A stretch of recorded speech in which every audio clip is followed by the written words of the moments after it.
السلام علیکم ورحمۃ اللہ وبرکاتہ۔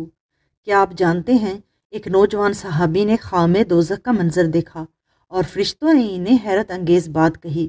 عبداللہ بن عمر رضی اللہ عنہما بیان کرتے ہیں کہ نبی کریم صلی اللہ علیہ وسلم کی زندگی میں جب کوئی خواب دیکھتا تو آپ سے بیان کرتا۔ آپ صلی اللہ علیہ وسلم تعبیر دیتے، میرے بھی دل میں ایک خواہش پیدا ہوئی کہ میں بھی کوئی خواب دیکھتا اور آپ صلی اللہ علیہ وسلم سے بیان کرتا۔ میں بھی نوجوان تھا اور آپ صلی اللہ علیہ وسلم کے زمانہ میں مسجد میں سوتا تھا۔ چنانچہ میں نے خواب میں دیکھا کہ دو فرشتے مجھے پکڑ کر دوزخ کی طرف لے گئے۔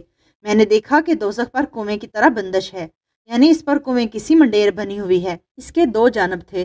دوزخ میں بہت سے ایسے لوگوں کو دیکھا جنہیں میں پہچانتا تھا۔ میں کہنے لگا دوزخ سے خدا کی پناہ۔ انہوں نے بیان کیا کہ پھر ہم کو ایک فرشتہ ملا اور اس نے مجھ سے کہا ڈرو نہیں۔